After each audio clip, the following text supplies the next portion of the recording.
Hi everyone, welcome to the 4th devlog for Embark.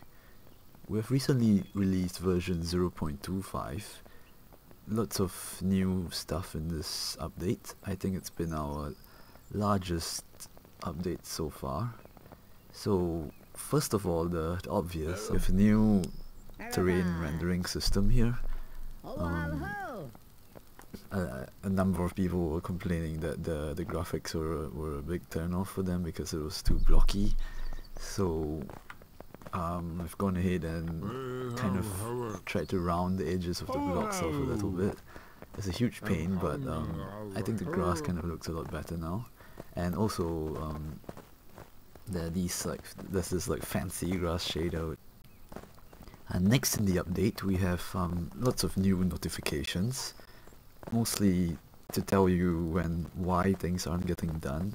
So for example, we're trying to make a workshop here which is missing the wooden logs we need to build it, so you get these pop-ups to tell you can zoom to the location, and you can also configure which updates you want and which you don't want to be bothered by.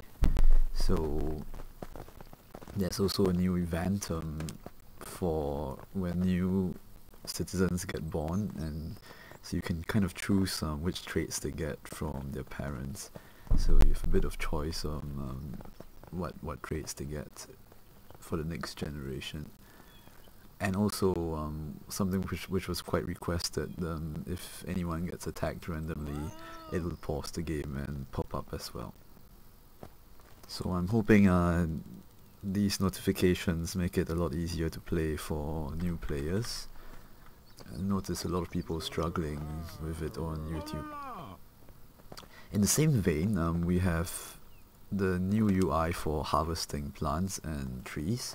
So now instead of having to hunt for the little mushrooms and stuff, you can see everything at one glance, and you can just drag and order them to harvest all these. So hopefully that's a lot easier. And you can also see how mature the plants are. So for example, this one is just probably just spawned, and yeah, so hopefully you don't have to hunt the plants down one by one anymore. Same thing with harvesting the trees. I get the same interface for that. So next we have some new traits for the various factions. Some basic traits to begin with, so they can be aggressive, which means they're more likely to attack you from the start. They have various traits which can modify the goods which they have for trading, and also what they prefer to trade. So for example, curious factions would prefer to buy books from you. Friendly ones would start with better relations with you. You can now also trade new items with them. You can trade books, and you can get new colonists from trading as well. So now there are more ways to increase your worker population. Which brings us to the new items in the game. I've added the Saltworks and the Jeweler's Workshop. The Jeweler's Workshop is pretty self-explanatory. You can now find gems underground, and you can turn them into jewelry. Functionality wise, it's not really implemented yet. You can trade them now, of course, but I have bigger plans for them. The idea is to give you more control over the relationships using jewelry, so you can sort of nudge them in the direction you want to go in terms of how they pair up. We'll see how that turns out. And of course the Saltworks, so now you have a way to turn salt water into fresh water if you add fuel, which is, I guess, not very realistic. I don't know how realistic distilling salt water with primitive technology is. Probably not very efficient. But yeah, You can use the salt for cooking as well. Speaking of cooking, the cooking is now broken up into different recipes. I'm not sure how well this is gonna work out, but we're just trying it out for now. So you can see various recipes which need different plant types and have different properties. Like some are small and easy to carry around, and others are very efficient for the materials used, and others have higher quality. Yeah, so sort of more like the drinks now. So next we have a new wall building algorithm.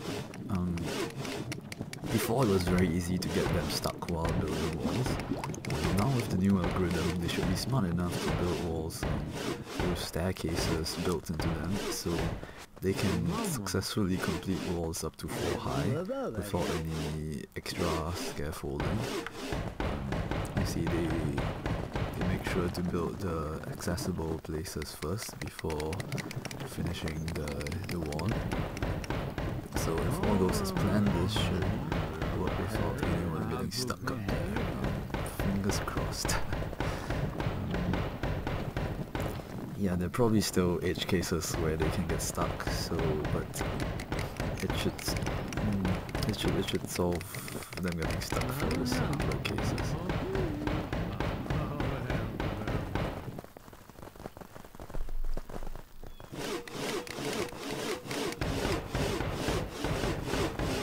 This algorithm is ridiculously complicated for something which seems so trivial.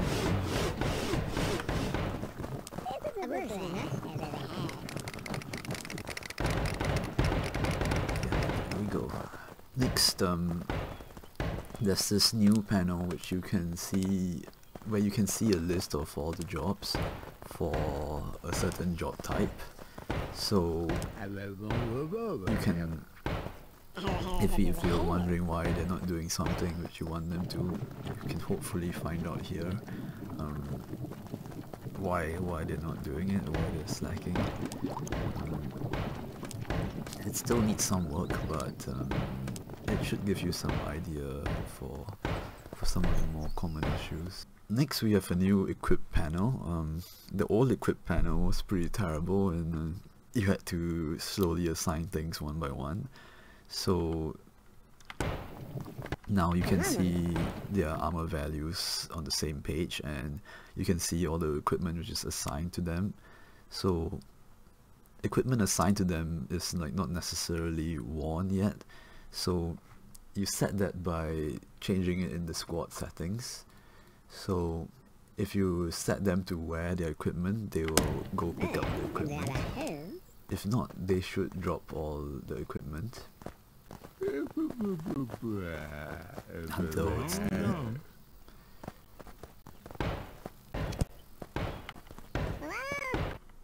They will keep their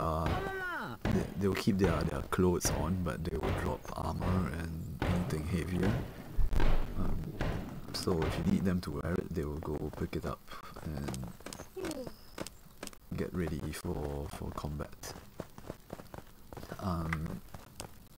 And you can see the values for the equipment which is assigned, and also for the equipment which is worn. So you can check the armor values even if they're not currently wearing them, but if it's just assigned to them. And of course you can manually assign equipment to them, but you can also use the uniforms to automatically assign some of the equipment. The uniforms thing is still kind of rough, but I think it's a little bit better than last time. So that's mostly it for this update. Of course there have been lots of little fixes here and there. One major bug was items getting reserved and never getting unreserved again. I think I've gotten to the bottom of that, and it shouldn't happen anymore. If you guys have been following the Kickstarter, the Kickstarter didn't quite succeed, but we decided to move on with early access. So if you want to support Embark, you can get it on itch.io. The link is below in the description. you everyone for watching, and see you in the next devlog.